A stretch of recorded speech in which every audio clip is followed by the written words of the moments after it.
Porcelain shattered against hardwood, slicing through the low murmur of jazz and clinking crystal. Sadie didn't feel her knees hit the floor. She only felt the crushing weight of 72 hours without sleep, the phantom ache in her empty arms, and the harsh glare of chandeliers fading to black. She expected the cold indifference of a busy restaurant. She didn't expect the city's most dangerous man to catch her, or the terrifying silence when he found the plastic baby bottle rolling from her spilled purse. The kitchen of Laura smelled of charred rosemary, brown butter, and the sharp metallic tang of Sadie's own mounting panic. She stood by the plating station, her cheap orthopedic shoes slipping slightly on the greased linoleum. The heat lamps beamed down on the back of her neck, raising a fine layer of sweat that glued the stiff collar of her polyester uniform to her skin. Her hands, rough and cracked at the knuckles from cheap dish soap, trembled as she reached for the silver tray holding Table 4's veal chops. Just 2 more hours, she told herself. The mantra felt hollow. She had been awake for 3 days, surviving on the cold crusts of toast left on plates she cleared, half-empty cups of lukewarm tap water, and the primal, terrifying adrenaline of being a mother who was completely out of options. Her rent was due in 3 days. Her son, Finn, had outgrown his winter coat, and she owed her neighbor, a chain-smoking cynic named Mrs. Gable, $50 she didn't have for watching him today. "Table 7 needs another bottle of the Barolo," hissed Richard, the floor manager, walking past her without looking.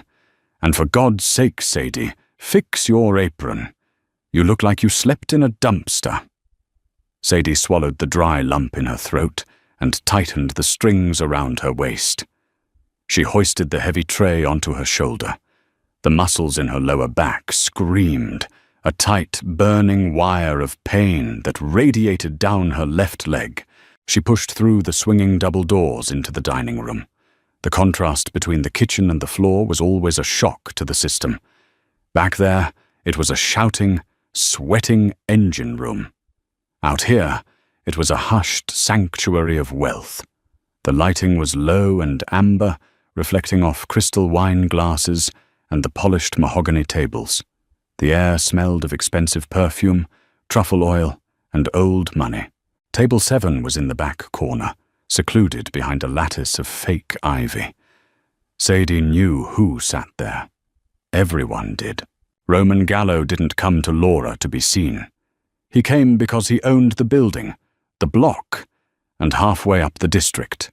He sat with his back to the wall, a glass of sparkling water untouched in front of him. He wore a charcoal wool suit that looked soft enough to melt. But there was nothing soft about the man. His jaw was a hard, unforgiving line, covered in a faint shadow of stubble. His eyes, dark and unreadable, tracked the movement of the room with the slow, methodical rhythm of a predator calculating distance and escape routes. Sadie kept her gaze on the floor as she walked past him toward Table 4.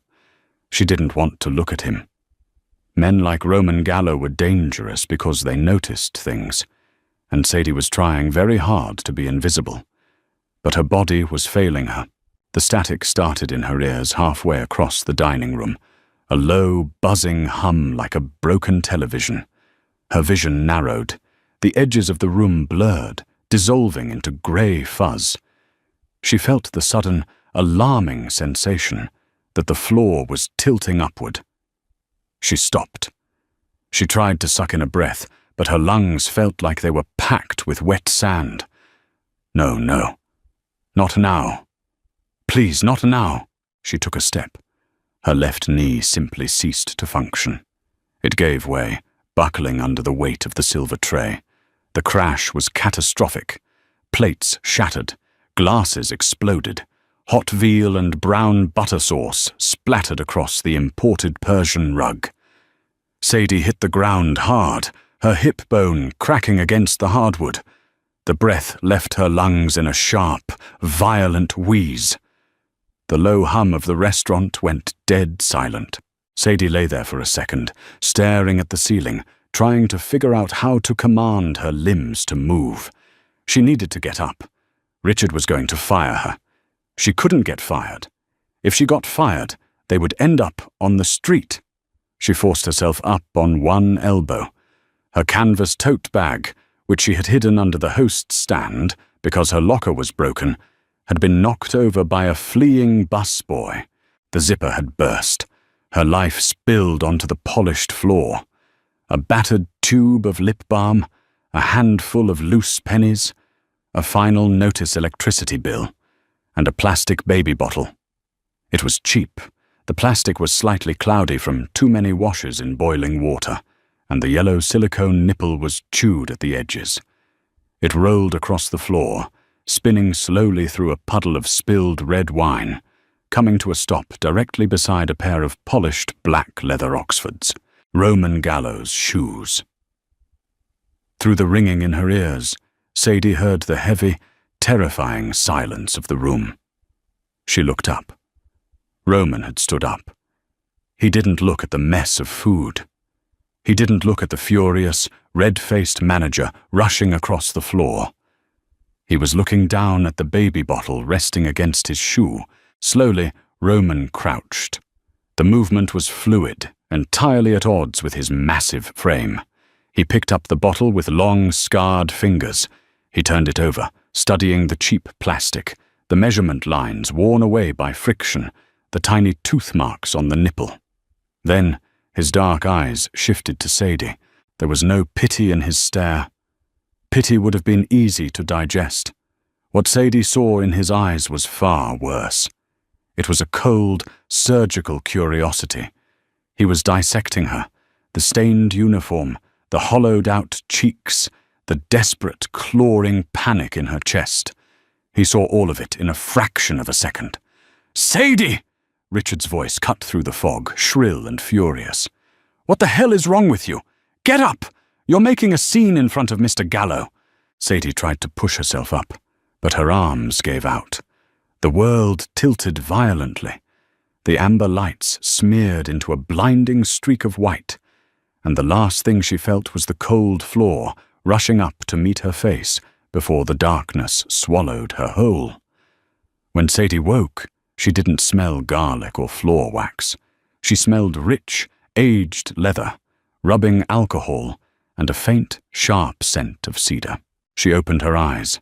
The ceiling was low, panelled in dark wood. She was lying on a leather Chesterfield sofa in what looked like Richard's back office, though she had never been allowed inside. A damp paper towel was plastered to her forehead. She tried to sit up, and the room violently spun. Nausea hit her in a heavy wave, forcing her to swallow down a mouthful of bile. "Don't move," the voice came from the shadows by the desk. It wasn't loud, but it possessed a dense, gravitational weight that demanded immediate compliance. Sadie froze. She turned her head, the damp paper towel sliding off her brow. Roman Gallo was sitting in Richard's oversized swivel chair. He looked entirely out of place in the cramped office, his broad shoulders dwarfing the furniture. He didn't have his jacket on. His white dress shirt was unbuttoned at the collar, revealing the thick cords of his neck. He was holding the baby bottle. He wasn't just holding it. He was rotating it slowly between his thumb and forefinger, examining it as if it were a piece of forensic evidence. Panic, cold and sharp, flooded Sadie's veins. She patted her hip, searching for her apron. It was gone. She looked around frantically and saw her cheap canvas tote bag resting on the floor near Roman's boots. "Where is Richard?" Her voice cracked, sounding like dry leaves.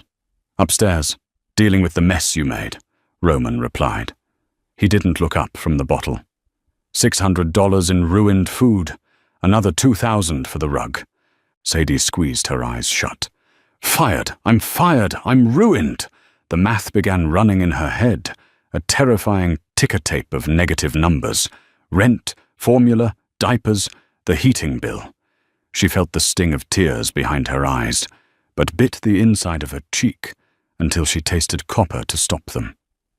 She would not cry in front of this man. I can pay it back, she lied. The lie tasted like ash. If they dock my wages, you're not working here anymore, Roman said. It was a flat statement of fact.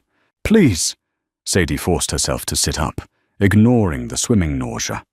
She clutched the edge of the leather sofa. You don't understand. I need this job. I'll clean the floors. I'll do the prep shifts nobody wants. You passed out from malnutrition and exhaustion, Roman interrupted, finally looking at her. His eyes were the color of wet slate. Your heart rate was barely registering when my men carried you back here. You are a liability to the restaurant. I'm just tired. You're starving. Roman tossed the plastic bottle onto the desk. It landed with a hollow clatter. And you have a child. Sadie's breath hitched. She looked at the bottle, then at her open bag. You went through my things. Your things spilled onto my shoes, Roman corrected evenly. He leaned forward, resting his forearms on his knees. Formula. Not breast milk. Meaning you're away from the baby for 12, maybe 14 hours at a time. The nipple is chewed, older baby. Maybe 6, 7 months, teething. And judging by the fact that you are working a double shift on a Friday night while looking like you're ready for a coroner's slab, whoever is watching the kid isn't doing it out of the kindness of their heart. Sadie stared at him, her chest heaving. It was terrifying how quickly he had dismantled her life from a piece of cheap plastic. What time were you supposed to pick him up? Roman asked. Sadie looked at the clock on the wall. The red digital numbers glared at her. 11:45 p.m. The blood drained from her face entirely. Oh, God! She was 3 hours late. Mrs. Gable had told her she would call child services if Sadie was ever late again. The old woman hated the crying, hated the inconvenience, and hated Sadie's constant begging for extensions on her childcare payments. Sadie threw her legs over the side of the couch and tried to stand. Her knees buckled immediately, but she caught herself on the edge of a filing cabinet, her breath hissing through her teeth. Sit down, Roman ordered. I have to go, Sadie gasped, limping toward her bag. She snatched it off the floor, her hands shaking so violently she could barely shove the plastic bottle inside. I have to get my son. You can't walk? I'll crawl if I have to. She spat, a sudden, fierce anger piercing through her fear. She didn't care who he was. She didn't care about the rumors of broken kneecaps or the bodies pulled out of the river. He was standing between her and Finn. Stay out of my way. Roman didn't move. He watched her hobble toward the door, his expression unreadable. He had spent his entire life surrounded by men who feigned strength, men who puffed out their chests and spoke in threats. He knew what fake courage looked like. But this woman wasn't faking. She was utterly broken, physically destroyed, and yet she was dragging herself toward the door with the mindless, feral determination of a cornered animal. It bothered him. It irritated the cynical, calloused edges of his mind. He preferred the world to be predictable. People worked for money. They betrayed for power. They died when they were careless. This woman, destroying herself for a child she could barely afford to keep alive, defied his grim logic. As Sadie reached for the brass doorknob, her fingers slipped. The dark edges of her vision began to creep back in. She swayed, losing her grip on the bag. Before she could hit the floor again, a large hand wrapped around her bicep. The grip was iron hard, stopping her fall instantly. Roman hauled her upright, not gently, but with a firm, stabilizing force. The heat radiating off his body was immense.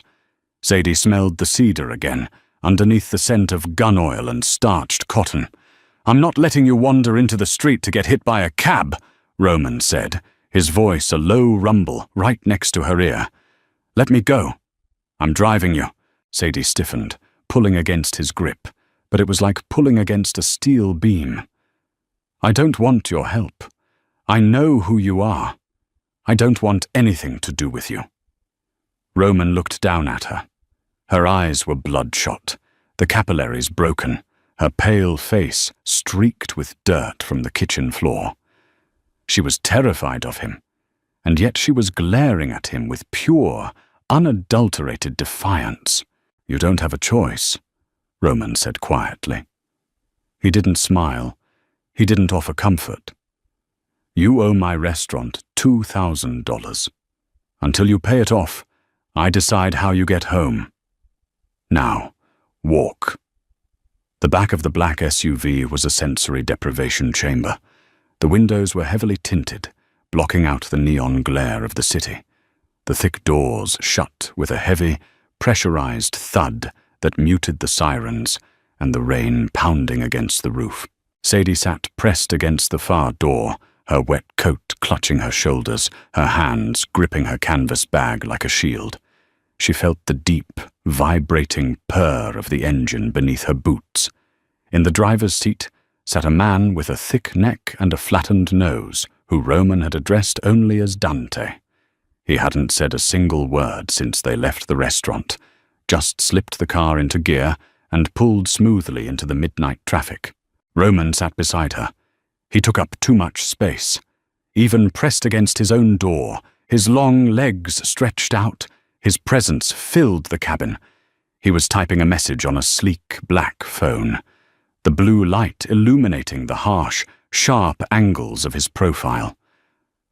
"Address," Roman said, not looking up. Sadie hesitated. She didn't want him knowing where she lived. She didn't want the city's apex predator knowing where her son slept. But the digital clock on the dashboard read 12:15 a.m. Mrs. Gable was probably already packing Finn's things into garbage bags. "South Side," Sadie whispered, her voice raspy. "Tremont Avenue, the brick building past the overpass." Roman's thumb stopped moving for a fraction of a second. He knew Tremont Avenue. It was a dead zone, the kind of neighborhood where the city stopped bothering to replace the blown-out streetlights, where the cops only showed up in daylight and in pairs. It was a place where people went to disappear, or a place they couldn't escape. He tapped on the glass partition. Tremont. Past the overpass. Dante merely nodded. The drive was agonizingly slow, or maybe it just felt that way to Sadie.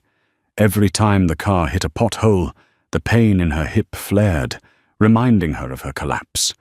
She felt filthy sitting on the pristine, butter-soft leather. The contrast was humiliating. She was a stain in his immaculate world. "Why are you doing this?" she asked. The silence in the car was suffocating her, and her anxiety was making her reckless.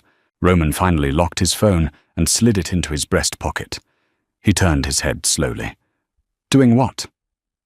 "This." Sadie gestured vaguely around the luxury cabin. "You could have let Richard throw me in an alley. You don't care about a waitress. You don't care about a spilled veal chop." "I don't like messes in my establishments," Roman replied coldly. "You were a mess." "So you put the mess in your car?" "I put the mess where I can keep an eye on it," he countered. His voice was smooth, a velvet wrapper over a razor blade. "You passed out in my dining room. If you die of a heart attack on the sidewalk 2 blocks away, the police start asking questions about my restaurant's labor practices. I don't like the police asking questions." It was a perfectly pragmatic, entirely ruthless explanation. It made sense, but Sadie didn't believe it. Not entirely. She remembered the way he had looked at the chewed baby bottle. It wasn't just calculations in his eyes. There was a flicker of something deeply unsettled. The SUV took a sharp turn, the tires hissing on the wet asphalt. The towering glass skyscrapers of downtown faded, replaced by crumbling brick facades, barred windows, and overflowing dumpsters. Dante pulled the car to a stop in front of a narrow, rotting building. The front door was missing its glass pane, boarded up with a piece of swollen plywood. "Wait here," Sadie said, scrambling for the door handle. Her fingers were stiff and uncooperative. "I'm coming up," Roman said. "No." Sadie turned, her voice sharp. "Absolutely not. You don't come up there." Roman didn't argue. He just opened his door and stepped out into the freezing rain. Sadie cursed under her breath, forcing her own door open. Her legs wobbled violently as soon as her boots hit the pavement, but she forced herself to walk, marching toward the entrance. The stairwell smelled of boiled cabbage, stale cigarette smoke, and old urine. The radiator in the corner clanked and hissed, a mechanical death rattle. Sadie dragged herself up to the third floor, her lungs burning, ignoring the heavy, measured footsteps of Roman Gallo right behind her. She reached apartment 3B and knocked, her knuckles rapped weakly against the peeling green paint. She waited. She knocked again, harder. "Mrs. Gable, it's me. I'm here." A heavy deadbolt slid back. The door yanked open. Mrs. Gable stood in the doorway, a cigarette dangling from her wrinkled lips, wearing a stained floral bathrobe. In her arms was a baby. Finn. He was crying, a weak, exhausted, raspy sound that tore a physical hole through Sadie's chest. He was wearing a faded grey onesie that was too small for him, his little face red and blotchy. "Give him to me," Sadie gasped, reaching out. Mrs. Gable stepped back, holding the baby out of reach. Her eyes were hard and mean. "You're 4 hours late, Sadie. 4 hours. I got half a mind to call the cops. This kid hasn't stopped screaming since you left. I'm sorry. I got sick at work. I collapsed. Please, just give him to me. It's $20 an hour for overtime," Mrs. Gable said, taking a drag of her cigarette, the smoke curling around Finn's face. The baby coughed, rubbing his tiny fists against his eyes. "You owe me $80, plus the 50 for the day. Cash. Now." "I don't have it," Sadie pleaded, tears finally breaking free, sliding down her pale cheeks. She dug into her canvas bag, pulling out her frayed wallet. I have $14. I'll get the rest tomorrow, I swear to God." "No cash, no kid," Mrs. Gable sneered. "I'm calling child services. They can deal with you." She moved to slam the door. A large, pale hand caught the edge of the wood. The door stopped dead. Mrs. Gable blinked, looking past Sadie for the first time. Roman stepped out of the shadows of the flickering hallway light. He didn't pull a gun. He didn't raise his voice. He simply occupied the space, a towering, broad-shouldered monolith of dark wool and silent violence. The air in the hallway seemed to drop 10 degrees. Roman looked at the cigarette in the old woman's mouth. Then he looked at the coughing baby. Finally, his dead, slate-grey eyes locked onto Mrs. Gable's face. "Put the cigarette out," Roman said. The command was so quiet it was barely a whisper, but it carried the absolute certainty of an executioner. Mrs. Gable trembled. The mean, extortionist gleam in her eyes vanished, replaced by sheer, primal terror. She spat the cigarette onto the floor and crushed it with her slipper. "Give the mother her child," Roman instructed. Mrs. Gable practically shoved Finn into Sadie's arms. Sadie collapsed against the doorframe, burying her face into her son's neck. He smelled of sour milk and baby powder, but to Sadie it was the smell of the whole world. She wrapped her arms around his small, warm body, rocking him gently. Instantly, the baby's cries began to subside, turning into exhausted, hiccuping sighs as he recognized his mother's heartbeat. Roman watched them.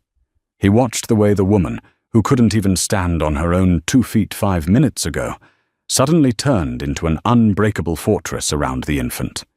He reached into his tailored pocket, pulled out a silver money clip, and peeled off a crisp $100 bill. He dropped it onto the floor at Mrs. Gable's feet. "If you ever threaten to take a child from its mother again," Roman said, his voice stripping the paint off the walls, "I won't use the door to come inside. Do we understand each other?" Mrs. Gable nodded frantically, stepping back into her apartment and slamming the door shut, the deadbolt clicking frantically into place. Silence descended on the rotting hallway, save for the soft, wet sounds of Sadie weeping into her baby's thin hair. Roman stood perfectly still. He was a man who dismantled lives. He broke unions, ruined politicians, and buried enemies under concrete. But looking at the bruised, starving woman holding her child in a derelict hallway, Roman Gallo realized a terrifying truth. He didn't want to break her. He wanted to kill whatever had broken her first. Sadie didn't invite him inside. She simply turned the key in her deadbolt, pushed open the splintering door of apartment 3B, and walked in. Roman followed. He didn't ask for permission.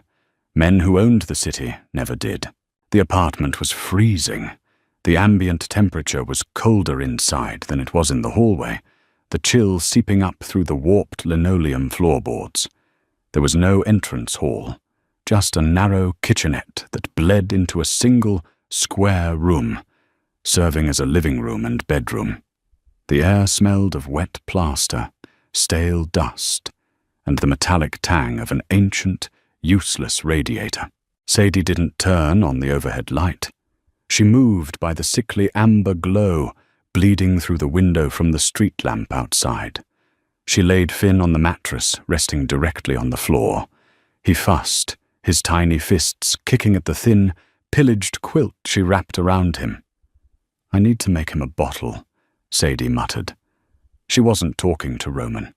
She was talking to the walls, to the crushing exhaustion in her own bones. She walked to the kitchen sink and turned the faucet. The pipes groaned, a skeletal rattling sound, before spitting out a stream of rust-tinted water that eventually ran clear. It was ice cold. Roman stood in the doorway. He looked too large for the room, his broad shoulders practically brushing the doorframe. His dark eyes scanned the space, cataloguing the poverty with clinical precision. He saw the black mold blooming in the upper corner of the ceiling. He saw the empty refrigerator, its hum loud and desperate. He saw the stack of final notice bills weighed down by a half-burned candle on the cheap laminate counter. He watched Sadie open a tin of baby formula. She scraped the bottom with the plastic scoop, gathering a meager dusting of white powder. She dumped it into the cloudy bottle, filling the rest with cold tap water. It was colored water, not food. Roman's jaw tightened. A muscle lipped beneath the stubble on his cheek. He had seen men bleed out on warehouse floors. He had ordered violence with the casual flick of his wrist. But watching this starving woman attempt to trick her infant's stomach with chalky water provoked a sharp, ugly twisting in his gut that he couldn't name. Sadie shook the bottle, her hands trembling so badly the plastic rattled. She unscrewed the cap, testing a drop on the inside of her raw, chapped wrist. She squeezed her eyes shut. It was freezing. Before she could turn back to the bed, a large hand closed over her wrist. Sadie gasped, her eyes snapping open. Roman was standing right behind her. She hadn't even heard him move. His grip was entirely unyielding, the heat of his palm scalding against her freezing skin. He took the bottle from her shaking fingers. He didn't say a word. He unscrewed the top and poured the watery mixture down the drain. "What are you doing?" Sadie's voice cracked into a frantic whisper. She clawed at his arm, her nails digging uselessly into the thick wool of his suit. "That was the last of it. That was all I had." Roman ignored her.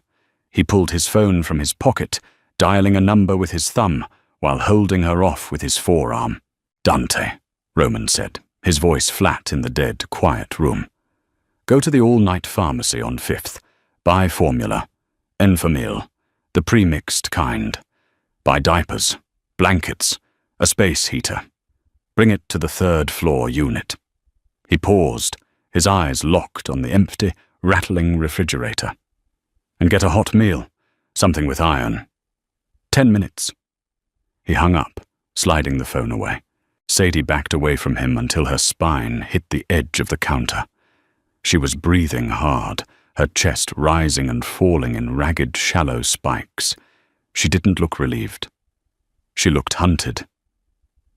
"I can't pay you for that," she whispered, the panic clawing at her throat. "I owe you $2,000 for the restaurant.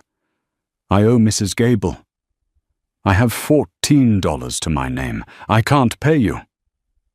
"I didn't ask for your money," Roman said. "Then what do you want?" The question hung in the freezing air, sharp and desperate. Roman looked at her. Her hair was a tangled, damp mess around her face. The cheap uniform was stained with veal grease and wine. She looked like a casualty of war. "What do I want?" he thought. He wanted the room to be warm. He wanted the hollow, bruised look to leave her eyes. He wanted to find whoever had left her in this rotting box and break their spine. "I want you to sit down before you pass out and crack your skull on my shoes again," Roman said softly, stepping back to give her space. "Sit down, Sadie." It was the first time he had used her name. It sounded strange coming from his mouth, heavy, grounded, like a command disguised as a prayer. Sadie's legs finally gave out. She slid down the front of the cabinets, her knees pulling to her chest. She buried her face in her hands, her shoulders shaking as the dry, ugly sobs finally tore their way out of her chest. Roman didn't touch her. He didn't offer a platitude. He simply stood guard in the freezing kitchen, a dark sentinel in a ruined world, until Dante walked through the door carrying the bags. The smell of roasted garlic and seared steak woke her. Sadie bolted upright. Disorientation slammed into her like a physical blow. The room was no longer freezing. A quiet orange glow radiated from a heavy-duty ceramic space heater plugged into the far wall. She looked at the mattress beside her. Finn was fast asleep, his chest rising and falling in deep, rhythmic breaths. He was swaddled in a thick, expensive cashmere blanket. Half a dozen bottles of ready-to-feed formula lined the floor near his head. Sadie shoved her tangled hair out of her eyes and looked toward the kitchen. Roman Gallo was sitting at her wobbly, particle-board dining table. He had taken his suit jacket off, draping it over the back of the chair. His sleeves were rolled up to his forearms, exposing thick, corded muscles and a jagged silver scar wrapping around his left wrist. He was typing on a laptop that looked alien in her decaying apartment, a stark juxtaposition of high-end technology and peeling wallpaper. On the table in front of him sat a cardboard takeout box, steam curling lazily from the vents. Sadie swung her legs off the mattress. Her muscles screamed in protest, stiff and bruised from the fall at the restaurant. But the crushing fog of exhaustion had slightly lifted. "Eat," Roman said. He didn't look up from his screen. Sadie walked slowly to the table. She opened the box. It was a ribeye steak, sliced thick, resting on a bed of roasted potatoes and asparagus. Her stomach violently contracted, an audible, hollow growl echoing in the quiet room. She hadn't eaten a solid meal in 3 days. She picked up the plastic fork, her pride completely overridden by primitive hunger. She ate, standing up. She meant to take a small bite, but the taste of the salt and fat hit her tongue, and she couldn't stop. She shoved the food into her mouth, chewing frantically, tears stinging her eyes because she hated how good it tasted. She hated that she was eating his food. Roman finally closed his laptop.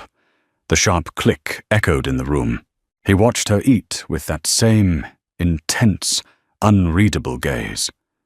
He waited until she had cleared half the box and her breathing had slowed down. "You owe me $2,680, Roman stated, leaning back in the cheap plastic chair. It creaked under his weight. "That covers the rug, the ruined food, the cash I gave your neighbor, and the supplies Dante bought." Sadie froze, the plastic fork halfway to her mouth. The heavy, warm food in her stomach suddenly felt like lead. The illusion of safety shattered. "I know," she whispered, putting the fork down. She wiped her mouth with the back of her hand, suddenly feeling filthy under his gaze. I told you, I'll get another job. I can set up a payment plan. $20 a week. 50, once I find a night shift. If you work a night shift, who watches the boy? Roman asked coldly. The woman down the hall who locks him out when you're late? Sadie flinched. I'll figure it out. You haven't figured it out yet, Roman observed, brutal in his honesty. You are running on fumes. You have an eviction notice on your counter, dated for Thursday. It's Tuesday. By Friday, you and the kid are sleeping in a shelter, assuming child services doesn't take him first. Sadie gripped the edge of the table. Her knuckles turned white. Stop it. Stop talking to me like I'm a spreadsheet. I deal in ledgers, Sadie. It's how I survive, Roman said, his voice dropping an octave, losing its business-like edge. And right now, your ledger is bleeding out. You cannot pay me back making minimum wage. I don't accept $20 installments.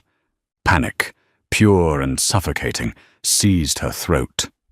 She stepped back, putting distance between them. So what? You're going to break my legs, over $2,000. You're going to hurt me in front of my son. Roman stood up. The sudden movement was terrifying. He closed the distance between them in 2 long strides. Sadie pressed her back against the wall, her heart hammering against her ribs like a trapped bird. He didn't touch her. He stopped inches away, invading her space, forcing her to look up at him. She could smell the mint on his breath, the faint, metallic scent of the gun she knew he kept holstered under his arm. I don't hurt women, Roman said, his voice a low, gravelly vibration that settled in her bones. And I don't break legs over pocket change. Then what? She choked out. You're going to work off the debt, directly for me. Sadie's blood ran cold. Her mind flashed to the rumors she had heard in the restaurant kitchen, the illegal gambling dens, the underground clubs, the women who worked for the Gallo family and never seemed to leave. No, she said instantly, shaking her head. No, I won't do that. I'll die first. Roman's brow furrowed in genuine confusion for a fraction of a second before he realized what she meant. His expression darkened, an insulted, dangerous anger flashing in his grey eyes. I don't run brothels, he snapped, his voice sharp like cracking ice. And I don't buy women, don't insult me. He stepped back, running a hand through his dark hair, suddenly looking irritated. You know the inventory system at Laura. You know the distributors, the invoices, the delivery schedules. The manager, Richard, has been skimming off the top for 6 months. I fired him an hour ago. Sadie blinked, entirely thrown off balance. You fired Richard? He's lucky he can still walk, Roman muttered darkly. I need someone to audit the back-of-house books, to reorganize the supply chain for all 3 of my restaurants in the district. You work from home. You manage the spreadsheets. You report directly to me. Sadie stared at him. An inventory manager? An archivist, Roman corrected. The pay is $4,000 a month. I deduct $500 for your debt until it's clear. You keep the rest. It was a lifeline. It was a golden ladder dropping down into the dark, suffocating pit she had been drowning in for months. She could stay with Finn. She could pay rent. But Sadie wasn't stupid. She looked at the city's most feared man standing in her kitchen. Why? She asked, her voice trembling. You have accountants with master's degrees. You don't need a fired waitress to audit your books. Why are you doing this? Roman looked at her. He couldn't tell her the truth. He couldn't tell her that when he watched her collapse, something inside his tightly controlled, violent world had fractured. He couldn't tell her that he couldn't leave this apartment because the thought of her freezing in the dark made him want to burn the entire building to the ground. "Because you owe me," Roman lied smoothly, his face a perfect, emotionless mask. "And I prefer my investments to yield a return." The relocation happened less than 24 hours later. It was not a request. Sadie had spent Tuesday trying to scrub the apartment, trying to make it somewhat livable, while Finn slept off the exhaustion of the past few days. But the reality of Tremont Avenue wouldn't be scrubbed away. At 4 p.m., a fight broke out in the alley below her window. The sharp crack of a gunshot shattered the glass of the streetlight outside, plunging the room back into shadows. Finn woke up screaming. Sadie had thrown herself over his small body on the mattress, her heart pounding against the floorboards, waiting for a bullet to tear through the drywall. When the silence returned, unbroken save for the distant wail of police sirens that would never actually arrive on this street, her flip phone buzzed. It was a restricted number. She answered it with a trembling hand. "Pack your things," Roman's voice came through the receiver, deep and authoritative. "Dante is downstairs. I can't leave. The rent is paid through." "A bullet just went through the brick on the second floor, Sadie," Roman cut her off, his tone leaving absolutely no room for debate. "You are an employee of the Gallo family now.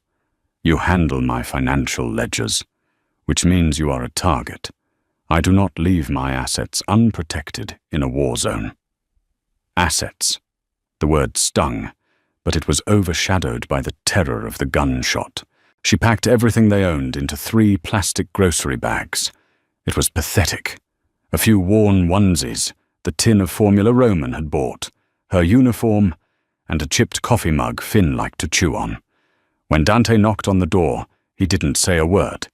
He just took the plastic bags, his massive hands dwarfing the cheap plastic, and waited for her to carry Finn down the stairs. The drive was silent. They didn't head toward the commercial district or the restaurants. Instead, Dante drove the SUV toward the waterfront, the tires gliding smoothly onto the private, gated compound of the Marina Towers. It was a world Sadie had only seen in glossy magazines left behind by wealthy patrons at Laura. Dante escorted her up the private elevator to the penthouse level. When the steel doors slid open, Sadie stepped out, clutching Finn tightly to her chest. The apartment was sprawling. Floor-to-ceiling windows overlooked the glittering expanse of the city skyline and the dark, churning water of the harbor. The floors were poured concrete, polished to a mirror shine, layered with thick, cream-colored Persian rugs. The furniture was sleek, minimalist, and terrifyingly expensive. It smelled like ozone, expensive wax, and the faint, lingering cedar scent of Roman's cologne. "Mr. Gallo owns this unit," Dante said, setting the plastic bags down on the kitchen island. It was a massive slab of black marble. "He uses it occasionally. It's yours until the debt is cleared and you find suitable housing." Sadie walked slowly into the center of the living room. Her orthopedic boots felt loud and vulgar on the pristine rugs. Finn, sensing the change in temperature and air quality, stopped fussing and stared up at the crystal chandelier hanging above the dining table, mesmerized by the light. "He's letting me stay here?" Sadie asked, disbelief heavy on her tongue. "He demands it," Dante corrected softly. He pulled a heavy ring of keys from his pocket and set them on the counter, next to a sleek, brand-new smartphone. "There is security at the lobby. The elevator requires a keycard. No one comes up without my authorization. Your groceries will be delivered. Your work laptop is in the office down the hall." Dante turned to leave. "Wait," Sadie called out, panic flaring. When does he come back?" Dante paused at the elevator doors. He looked at the ragged, exhausted mother standing in the middle of a multi-million-dollar fortress. "Mr. Gallo is a busy man, but he checks on his investments." The doors slid shut, sealing her in. Sadie stood in the deafening quiet of the penthouse. The contrast between this room and the freezing, mouldy box on Tremont Avenue was so sharp it gave her whiplash. The air here was warm. The doors were steel. She was safe from the gunshots, the freezing rain, and Mrs. Gable. She walked over to the floor-to-ceiling window and looked down at the city below. The cars looked like tiny insects crawling along glowing veins of light. She felt like she was floating above the world, untouched. She walked to the master bedroom. It was massive, dominated by a king-sized bed with crisp white linens. In the corner of the room, starkly out of place against the modern decor, sat a brand-new, hand-carved mahogany crib. Inside it were stacks of diapers, soft cotton blankets, and high-end baby clothes with the tag still on. Sadie reached out, running her calloused, cracked fingers over the smooth wood of the crib. She wasn't stupid. Roman Gallo hadn't brought her here to balance a spreadsheet. Men like him didn't buy mahogany cribs for their accountants. She set Finn down in the center of the massive bed. He immediately rolled over, burying his face in the soft, down comforter, letting out a soft sigh of absolute comfort. He was warm. He was safe. His belly was full. Sadie sat on the edge of the mattress, burying her face in her hands. She had survived poverty. She had survived exhaustion. But as she looked around the gilded, silent cage Roman Gallo had built for her overnight, she realized she was facing an entirely new kind of danger. She had traded the cold brutality of the streets for the terrifying, possessive warmth of a monster. And the scariest part wasn't that she was trapped. The scariest part was that, looking at her sleeping son, she knew she would never try to leave. By the second week, the bruising on Sadie's hip faded to a sickly yellow, and the tremors in her hands finally stopped. She spent her days at the massive mahogany desk in the den, staring at the dual monitors Dante had set up. The work was meant to be a distraction, a thin veil of legitimacy over her captivity, but Sadie attacked the spreadsheets with the frantic, obsessive energy of a woman trying to prove she had a right to breathe the oxygen in the room. The restaurant's books were a mess. Richard hadn't just been skimming from the liquor inventory. He had been creating phantom vendors, funneling thousands of dollars a week into ghost accounts for truffles, imported veal and caviar that never actually hit the loading dock. Sadie tracked every stolen penny. She drank bitter black coffee from bone china cups, her bare feet tucked under her in the plush leather office chair. She listened to the hum of the central heating and the soft, burbling sounds Finn made from his playpen in the corner. She was healing. Her cheeks had lost their gaunt, hollowed-out grayness, replaced by a faint flush of color. But the psychological whiplash of her new reality kept her constantly on edge. She jumped when the ice maker in the refrigerator dropped cubes. She woke up at 3 a.m., heart hammering against her teeth, expecting to find Mrs. Gable standing over the bed, demanding cash. Roman visited on Thursday nights. He never knocked, but he never entered unannounced either. The private elevator would chime, a soft, metallic ping, giving her exactly 30 seconds to brace herself before the heavy steel doors slid open.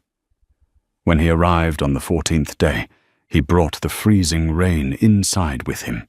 His dark wool overcoat was damp at the shoulders, carrying the sharp scent of ozone, wet asphalt, and the metallic tang of the city. Sadie didn't stand up from the desk.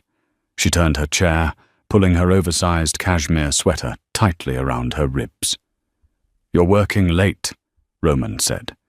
He shrugged off the damp coat, tossing it over the back of a suede sofa. Underneath, he wore a black turtleneck that clung to the heavy musculature of his chest and shoulders. He looked less like a businessman tonight, and more like the enforcer the rumors claimed he had once been. "I found the rest of the leak," Sadie said, her voice steady but quiet. She tapped the screen. Richard wasn't acting alone. The shift manager from the seafood supplier was signing off on the ghost deliveries. They split $70,000 over the last 8 months. Roman walked slowly across the room. He didn't look at the monitors. He stopped behind her chair, looking down at the crown of her head. Dante already paid the supplier a visit this morning, Roman murmured. The money has been recovered. Sadie swallowed hard. She didn't want to ask what recovered meant. She didn't want to know what Dante had done to get it back.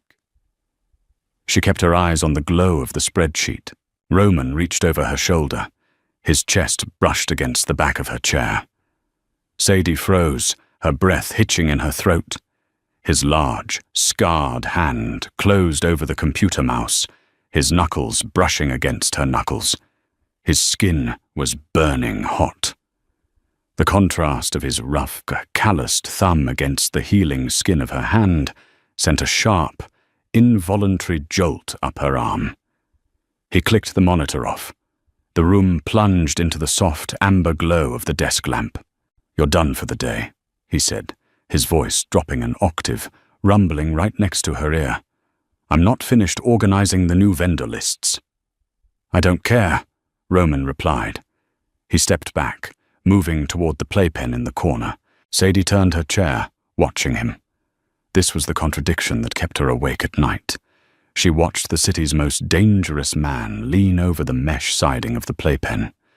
Finn was awake, lying on his back, chewing aggressively on a rubber teething ring. Roman reached down. His hand, the same hand that ordered executions and broke bones, scooped the infant up with a terrifying, effortless gentleness. Finn didn't cry. The baby grabbed a fistful of Roman's black turtleneck, drooling a thick streak of spit down the expensive fabric. Roman didn't flinch. He adjusted his grip, resting the baby's head against his collarbone, his large hand completely enveloping Finn's back. "He's heavier," Roman noted, his grey eyes sliding toward Sadie. "He's eating properly," Sadie said, standing up. She crossed her arms, suddenly feeling incredibly vulnerable. "Why are you really doing this, Roman?" He stilled. It was the first time she had used his first name. It sounded raw in the quiet room. "I told you. You owe me." "Stop lying," Sadie snapped.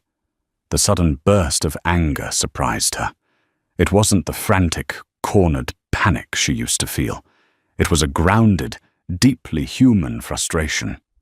$70,000 was a rounding error to you. You didn't need me to find it. You didn't need to put me in a $5 million penthouse. You're keeping me here. Roman looked at her over the baby's head. The air in the room thickened, growing dense and suffocating. "Yes," Roman said simply. There was no hesitation, no denial. "Why?" Roman stepped closer. The absolute lack of hesitation in his gait made Sadie's pulse hammer against her throat. He stopped 2 feet away. He smelled like cedar, gun oil, and pure, unfiltered dominance. "Because I walked into a kitchen and saw a woman bleeding herself dry to keep her child alive. And my first instinct wasn't to help you," Roman said, his voice a low, gravelly rasp.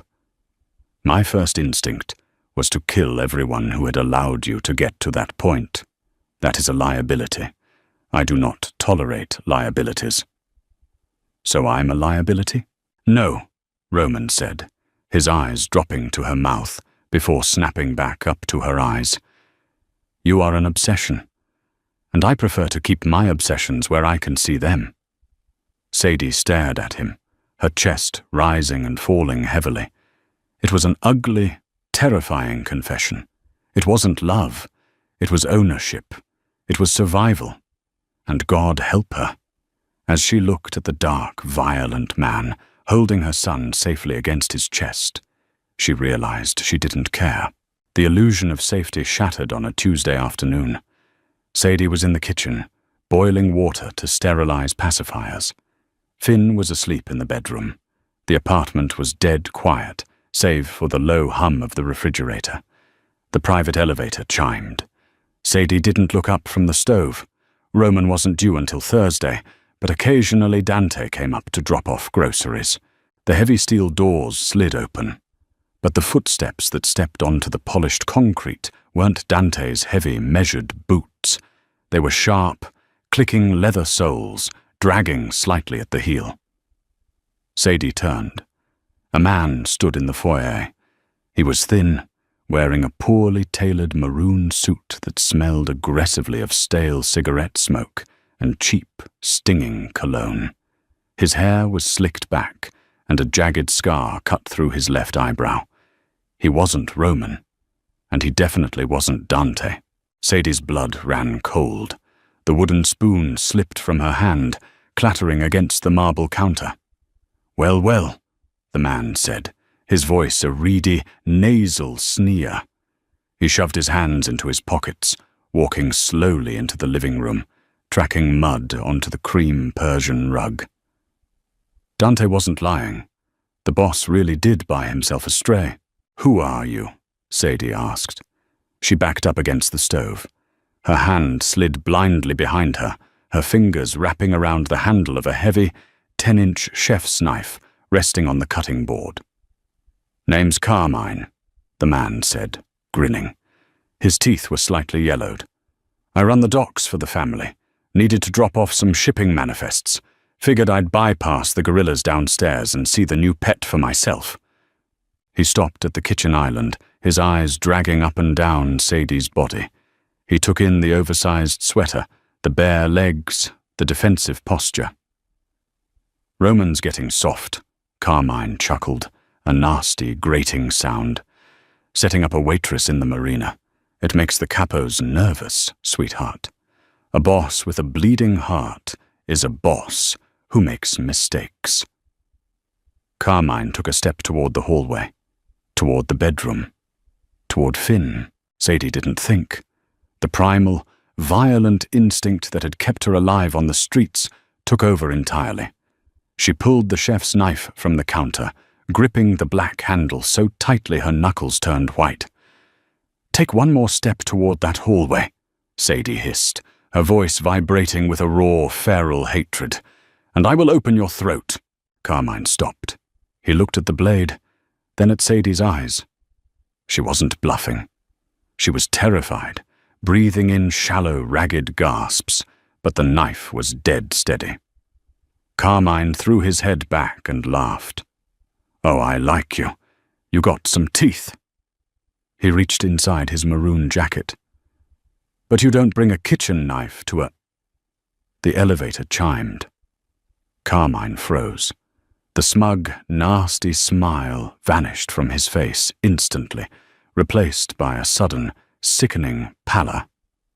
The steel doors opened. Roman walked in. He took one look at the scene. He saw Sadie pinned against the stove, clutching a carving knife, her eyes wide with terror. He saw Carmine standing in the center of his living room, his hand halfway inside his jacket. Roman didn't yell. He didn't draw a weapon.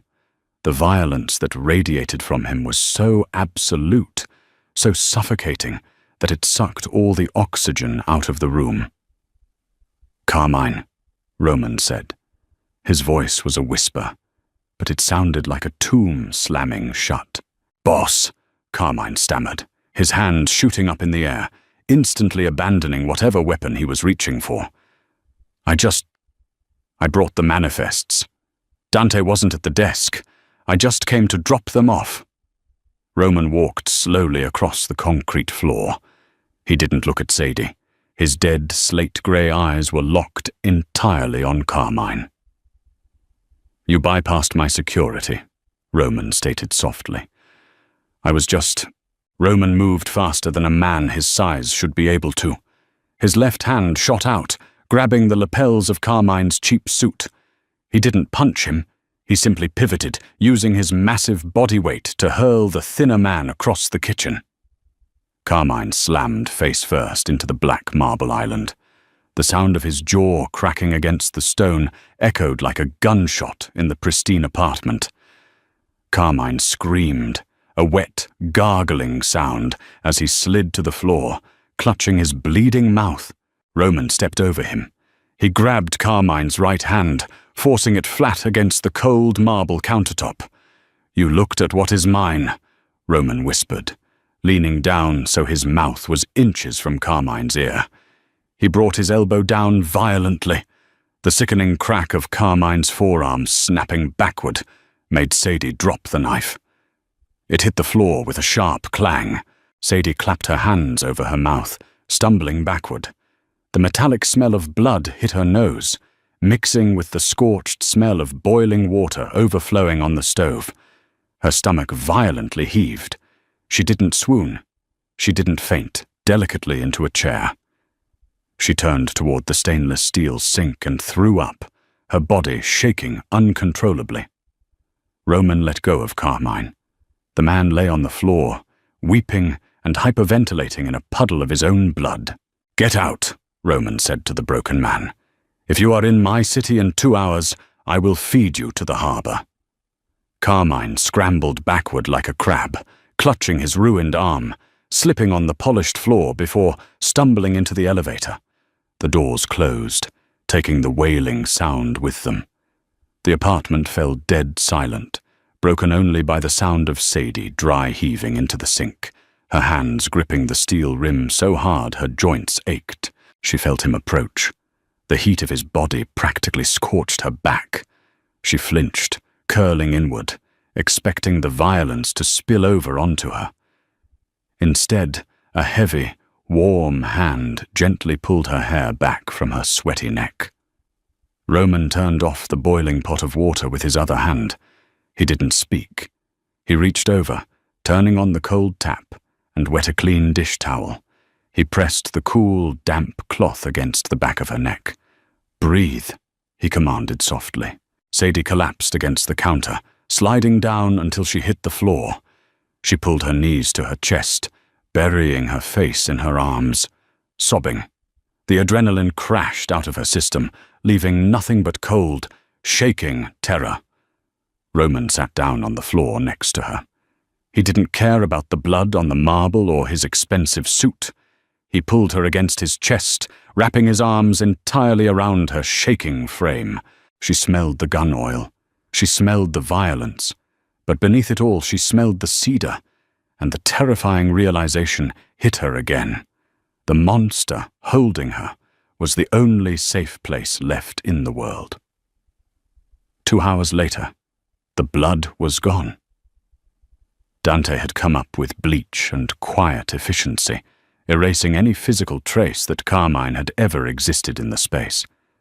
Finn was awake, sitting in his high chair in the dining room, happily smashing a piece of banana into the tray. Roman stood by the floor-to-ceiling windows, staring out at the dark harbor. He had changed his shirt. He wore a crisp white button-down, but his shoulders were rigid, drawn tight like a bowstring about to snap. Sadie sat at the kitchen island. She was exhausted, holding a glass of water she hadn't taken a sip of. "Dante is packing the car," Roman said, abruptly, his voice flat. He didn't turn around. "There is a house in Connecticut. Gated estate, 3 acres, private security on the perimeter. It's registered under a shell corporation. No one in the syndicate knows it exists." Sadie's fingers tightened around the glass. "What? You're leaving tonight?" Roman continued, his tone entirely clinical, stripping all emotion from the syllables. "Your wages will continue to be deposited. You won't have to work. The boy will have a tutor when he's old enough." "Roman." "I was arrogant." He cut her off, finally turning to face her. His eyes were haunted, a bleak, storm-grey wreckage. "I thought I could keep you here. I thought my name was enough to protect you. Carmine proved me wrong. If he had pulled that gun before I stepped off the elevator." Roman stopped. A muscle feathered violently in his jaw. The thought of Sadie bleeding out on the marble floor alongside her child was a poison he couldn't swallow. "I am a violent man, Sadie," he said quietly. "My world is a rotting carcass. I will not let it infect you anymore. You are leaving." Sadie stared at him. A week ago, a month ago, she would have taken the offer.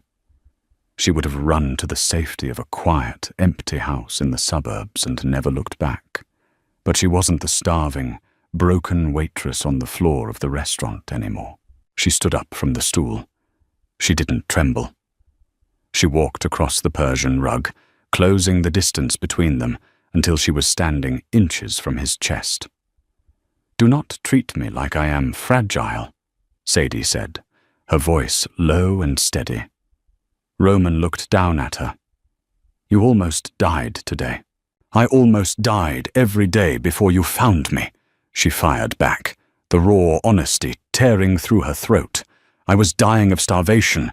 I was dying of exhaustion. I was losing my mind trying to keep my son alive in a freezing room with a bullet hole in the wall. You didn't pull me into danger, Roman. You pulled me out of it." "I bring violence everywhere I go," he warned, his hands clenching into fists at his sides, fighting the overwhelming urge to touch her. "Then bring it," Sadie whispered fiercely. "I am not afraid of your violence if it's standing between me and the rest of the world." Roman's breath hitched. The clinical detached mask he wore for the syndicate shattered completely. He reached out, his large hands grabbing either side of her face. His thumbs brushed fiercely against her cheekbones. He looked at her with a desperate, starving intensity. A man who had spent his entire life in the dark, suddenly staring directly at the sun. "If you stay," Roman rasped, his forehead dropping to rest against hers, "I will never let you go. There is no walking away from this. I am a selfish, ruthless bastard, Sadie. I will keep you." "Keep me then," she breathed against his lips. He kissed her. It wasn't a soft, romantic collision. It was desperate, bruising, and urgent. It was the clash of two survivors, broken in entirely different ways, realizing their jagged edges fit together perfectly. Sadie grabbed the front of his shirt, her fingers brushing against the hard leather of his shoulder holster, anchoring herself to the solid, immovable weight of him. She tasted the mint on his breath and the dark, possessive promise in his grip. When he finally pulled back, they were both breathing heavily. Roman's hand slid down to her waist, anchoring her against him.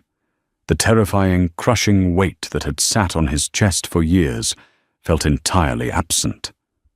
A loud, wet babble broke the silence. They both turned. Finn was slamming his sticky fists against the plastic tray of his high chair, demanding attention. Roman let out a low, breathy laugh, a sound Sadie had never heard him make. He released her waist, walking over to the high chair. He picked up a damp cloth and gently wiped the mashed banana off the baby's face, ignoring the way Finn aggressively chewed on his scarred knuckle.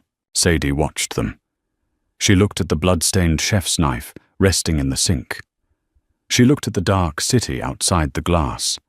And then she looked at the kitchen island, where the cheap, cloudy plastic baby bottle she had dropped at the restaurant was sitting right next to Roman Gallo's spare ammunition magazine. They didn't belong together. They defied every law of nature and logic. But as Roman picked her son up, resting Finn's head securely over his heart, Sadie knew she was exactly where she was meant to be. And that's the end of Sadie and Roman's story. What an absolute roller coaster. From collapsing on a restaurant floor in pure desperation to finding a fierce, unconventional safety in the arms of the city's most dangerous man. Sadie proved that survival isn't always pretty, but it's incredibly powerful. Did Roman's brutal but protective nature win you over? Let me know your favorite moment down in the comments. If you loved this grounded, raw mafia romance, smash that like button, share the video with your friends, and hit subscribe so you never miss a new story. See you in the next one.